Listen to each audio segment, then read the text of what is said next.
Hey there, you're watching CITAM Church Online. This is the Youth Cafe. We're talking about, title of the video, Siege Mentality. And I want to think along with you, the issues of mentality, the issues of mental health. They've come to the fore. And this is an area that over the years has increasingly become a burden for me. Part and parcel being just doing that in my undergrad, doing psychology. But secondly, and even more pressing, is the issues of pain and suffering. Seeing so much pain and suffering. And sometimes it results in mental breakdown, in a sense of so much anxiety, heightened anxiety and guilt and so forth. And there are many people who are living with what I'd term a siege mentality.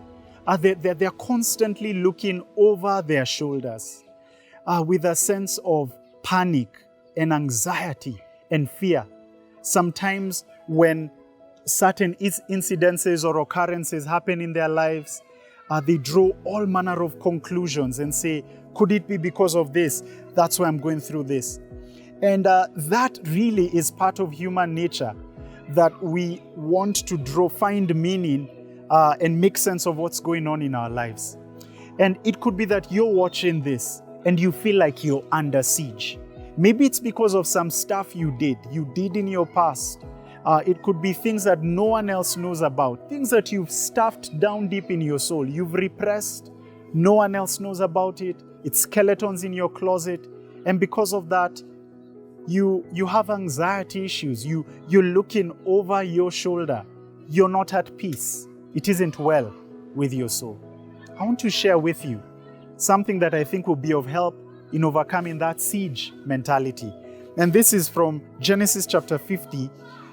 This is recorded for us after the death of Jacob.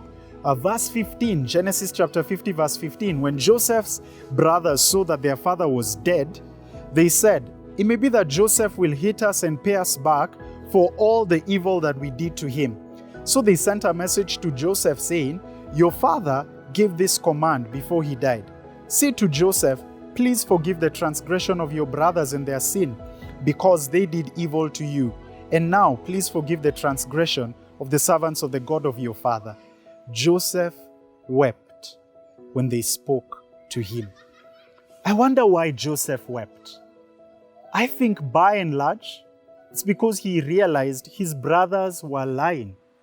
Here they were dealing with their unprocessed guilt because of the pain they had caused him.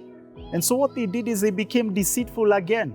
Their father Jacob has died, and instead of huddling together, processing the grief, what they're doing is they're deceiving. They're using Jacob, the departed, to send a message to Joseph about their fears, their deep, stuffed down fears. And maybe you have those kinds of fears. Fears that lead you to a place of almost trying to control every situation, trying to manipulate this and manipulate that because you are under siege. It may not even be real siege. It may be perceived siege. You perceive that because this has happened, so-and-so is against you. And so you're constantly trying to control, manipulate, spin, as they would say in media circles. What I want to share with you is that you can actually gain peace, a sense of serenity instead of the siege mentality. You can be well. It can be well with your soul. You do not have to live life with a siege mentality. And I see in verse 18 where Joseph, when his brothers come to him, 19 rather, Joseph responds and says, "Do not fear, for am I in the place of God?" And as you are thinking about your fears, your anxieties, things that you have not quite processed or expressed, you've stuffed them down deep. Hear these words, "Do not fear. Am I in the place of God?" Joseph passes this message of encouragement, this message of, it is well. You do not have to think of me as one who's going to revisit. It is well. That's water under the bridge. And I pray that as you're watching this, you would experience the freedom that Jesus gives us when he says, "Do not fear." When he says, "It is well." When he gives you that peace. that can only be found in the presence of the Lord. And so we're going to talk more about these mental health matters. But for starters, I want to share with you this passage. And I'd love to hear your thoughts. Have you been at a place where you've been under siege? May you experience that peace that's available for you in Christ.